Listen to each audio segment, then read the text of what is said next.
상장된 다음에 더블 간다. 뭐 이런 느낌은 조금 달라질 수도 있겠다. 최소한 따상 혹은 더블은 굉장히 좀 그건 이례적인 이벤트였고 올해 당장 올해 상반기 이후에는 참 드물었고요. 따상은 정말 좀 올해보다는 기대치는 확 낮추셔야 될 거고 장마를 좀 짧게 잡으시고 기대치 낮춰서 이제 단타 위주로 들어가시는 게 낫지 않을까.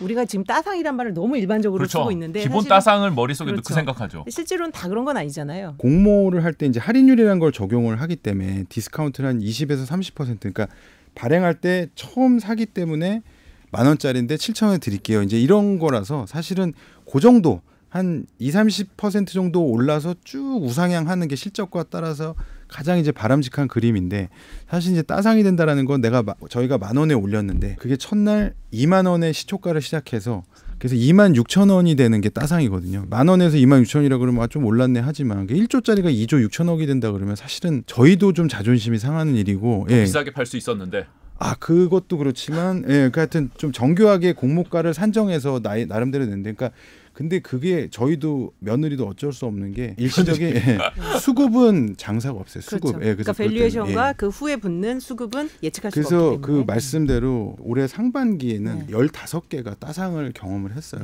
근데 9월 이후로는 2개밖에 없었어요. 일진 하이솔루스랑 지하이텍이라는 회사 2개밖에 없다는 건 뭐냐면 그 말씀하신 좀 무질서한 유동성이나 이런 게 좀 많이 좀 사그라들었어요. 이렇게 따상 가고 그럴 때는 어떠세요? 그 일을 하는 사람 10,000원이라고 생각하고 우리가 7,000원에 올렸는데 이거 뭐 20,000원 넘어가고 이러면 한 15,000원 부를 걸 이런 생각을 해요? 증권사에서? 그러니까 이제 그런 거는 그렇지 않아요. 내부적으로 왜냐하면 결국에 이제 일시적으로 보기 때문에 몇 개월 있다가 제자리를 찾아갈 거라는 게 있는 거고, 그럼 결국에는 이제 여기도 뭐 전문가분들 많이 오셔서 하지만 실적과 시장 멀티플을 곱해서 나온 게 밸류에이션이기 때문에 실적이 동반이 안 되는 상황에서 일시적으로 이렇게 하이프가 오는 거는 지속 가능하다고 보질 않거든요. 근데 이제 어쩔 수 없이 그 사이에서 수급으로 단타로 이렇게 치고 빠지시면서 그 이득을 취하시는 분은 그분들 팔자죠. 좋은 거.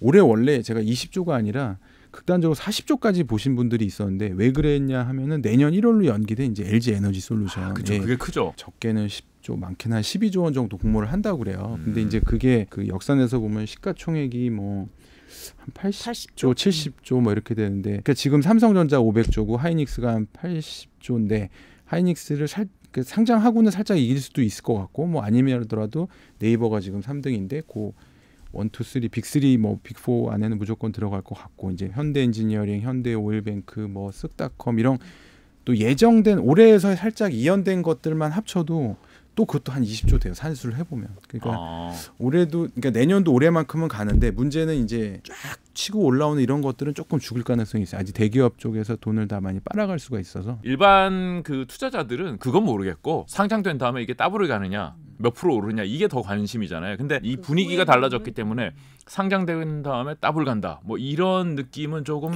달라질 수도 있겠다. 최소한 따상 혹은 더블은 굉장히 좀 그건 이례적인 이벤트였고 올해 당장 올해 상반기 이후에는 참 드물었고요. 따상은 정말 좀 올해보다는 기대치는 확 낮추셔야 될 거고 방망이 좀 짧게 잡으시고 기대치 낮춰서 이제 뭐 단타 위주로 들어가시는 게 낫지 않을까, 일반인 분들은. 올해 하반기 이제 분위기가 좀 바뀐 그 대표적인 사례들이 상장을 철회한 사례들이 이제 많이 나왔지 않습니까? 수요 예측을 해보니 우리 이 정도는 받을 수 있는데 평가를 이 정도 못 받으면 아예 안 한다. 뭐 SM 상선도 그랬고 뭐 넷마블 레오 뭐 이런 여러 기업들이 이러면서 그럼 이 기업들은 미룰 텐데 이건 특히 이제 지금 아까 말씀하신 뭐 메타버스나 NFT 테마도 아니고 그럼 사실 뭐 내년이라고 좋은 걸 받을 수 있을까 뭐 이런 생각도 드는데. 맞습니다. 이제 SM 상선도 이제 해운 업종이었어요. 근데 사실 올해 예상 순이익이 1조가 나는데 그거를 2조 5천억에 2조쯤 올렸는데도 PER 포워드로 따지면 2배 3배밖에 안 되는데도 좀 머뭇거려서 철회를 하셨다는 거는 롱텀으로 못 보겠다는 거야. 그만큼 미래를 계속 당겨서 보니까 내년에 해운 시장이 어떻게 될지 모르겠다. 그러니까 NFT 극단적으로 말씀드려서 이런 게 우리가 모르기 때문에 계속 투자라는 거예요. 에쿼티는 저희 표현으로도 알면은 손절하게 돼 있어요. 모든 주식이든 좀 모를 때 용감해지거든요. 근데 이제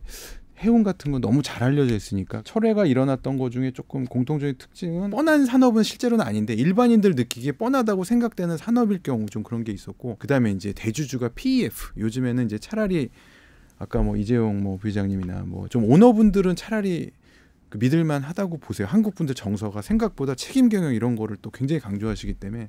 근데 그런 게 아니고 사모펀드가 대주주면 사실 이분들은 밸류 극대화 엑시시 전략이기 때문에 그리고 이제 다 알아요. 이분들이 들어올 때 얼마에 샀는지 거기 다 공시가 돼 있어서 야 니네는 5천억에 샀는데 3년 있다가 5조에 공모하는 게 말이 돼? 뭐 약간 이런 식으로 근데 그럴 수 있거든요. 근데 그쵸. 이제 그 자체를 조금 뭐 배합하실 수도 있고 그런 여러 가지 좀 그런 것들이 돼서 PEF가 대주주인 그 기업들이 조금 이번에 고전을 했었습니다.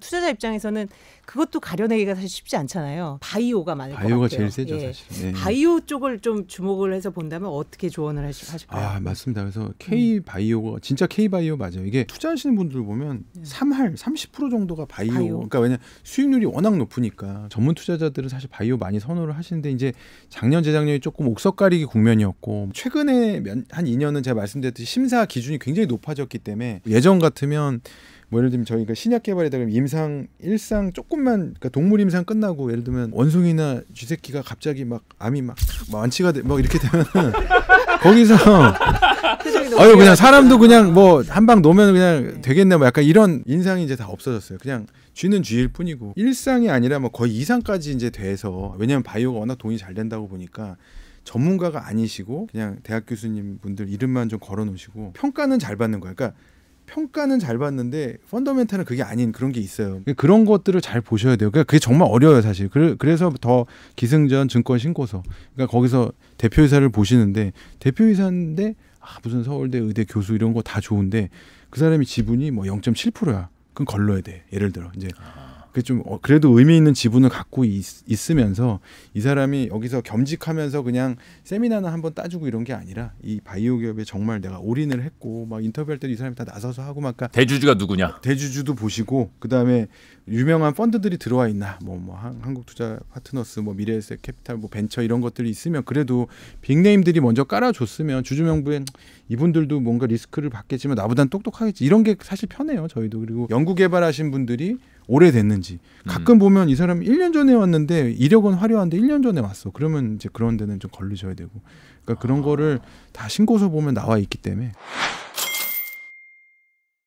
요즘 같은 장세는 사실 리츠가 좀 굉장히 좀 인기이기도 해요. 리츠 상장하던데요 요즘에. 리츠 설명 좀 해주시죠. 예, 부동산에 투자를 그냥 하는 거예요. 부동산에 투자한다고 보시면 되는데 지금 이 기초자산이 어제 글로벌 리츠 같은 경우는 뭐 휴스턴에 있는 아마존의 물류 창고, 페덱스 그라운드라는 데서 뭐 인디애나폴리스 이런데 이제 미국에 있는 물류 창고예요. 근데 이제 왠지 물류 창고 그럼 굉장히 핫할 것 같지 않으세요? 요즘에 예, 그렇죠. 쿠팡 뭐 이런 데도 다 그 임대료를 계속 받는 거예요. 그분들한테. 그러니까 임대료가 장기 임차 계약이 돼 있어요. 10년 이상씩. 그리고 임대료가 계속 오를 거라는 생각이 있겠죠. 그리고 나중에 이제 그거를 보면 배당을 보셔야 돼요. 결국 이거는 약간 채권성인데 채권 자체는 아니에요. 그러니까 지금 요즘 아까 금리 올려서 뭐 물론 1%라고 하지만 이 6.5%만 그래요. 기대 배당 수익률이. 배당 수익률이 5,000원에 이제 액면가인데 들어가면은 535 뭐 5630 300원 이상씩은 계속 배당이 반기에 한 번씩 나온다 이렇게 생각하면 그냥 주식이면서도 채권이면서도 약간 주식성 이런 걸 하는 기관도 그렇고 개인들이 550대 1이 경쟁률이 최대였는데 저희가 리츠만 보면 저희가 어제 1000대 1이 넘었어요. 그래서 이제 그 정도로 리츠가 개인 경쟁률이요? 예. 관심이 늘어나는 거죠. 예.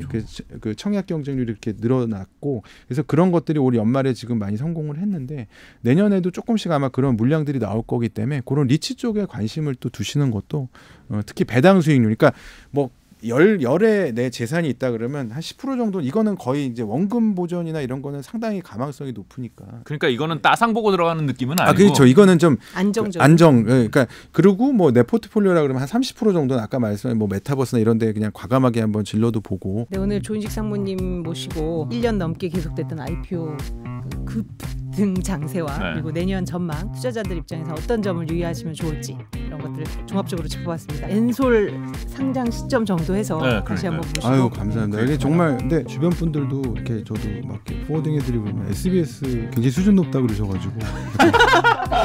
이렇게 훈훈하게 마무리. 팩트는 팩트니까. 네네. 나와주셔서 고맙습니다. 고맙습니다. 고맙습니다.